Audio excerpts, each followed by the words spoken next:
Vous avez vu? On est deux filles. Il y a de plus en plus de filles qui font des spectacles. Et notamment des seuls en scène. Mais en fouillant un peu, on se rend compte que des duos de filles, ça n'existe pas. Quasiment pas. Quand on parle de duo, on pense à McFly et Carlito. Il n'y a que les moins de 30 ans qui connaissent. Notre auteur nous a aussi conseillé de parler de Eric et Ramsey. Mais là, il n'y a que les plus de 30 ans qui connaissent. En fait, on s'est rendu compte qu'on n'a pas trouvé un seul duo féminin connu. Il y a des duos mixtes, il y en a. Mais pas de duo féminin. C'est fou, non?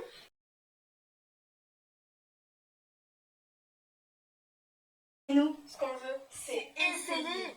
Et si le prix à payer pour avoir une chance infime de contribuer à changer la face du monde, c'est de prendre le risque de se casser les dents sur un projet trop gros pour nous. J'essaie d'être déçue parce que le jeu n'en valait pas la chandelle. C'est de se rendre compte qu'en fait, personne n'est intéressé par ce qu'on fait. Eh bien, on l'accepte. Yeah!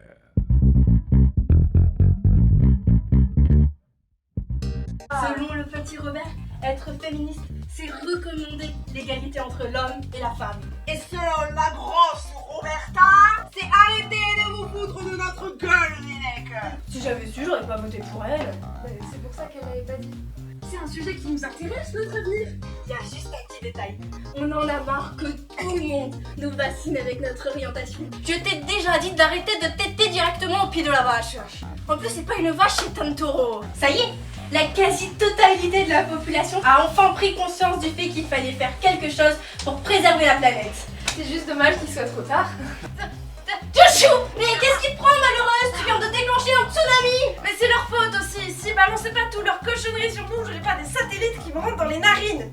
On devrait nous demander quel métier choisir pour concilier au mieux vie professionnelle et dépression.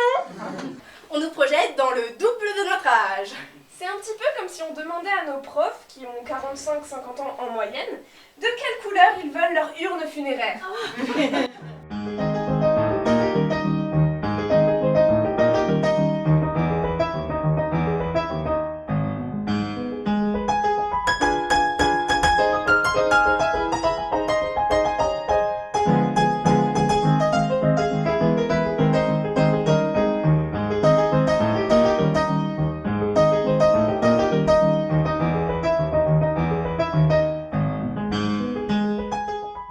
Il est loin le temps, on était fiers comme des crottes quand nos parents nous donnaient la responsabilité d'échanger une pièce d'1 € contre une baguette de pain. Où on se sentait les reines du monde en circulant seuls dans les couloirs de l'école pour passer un message à l'enseignant d'à côté. Aujourd'hui, On a bien compris que c'était juste de l'esclavagisme juvénile.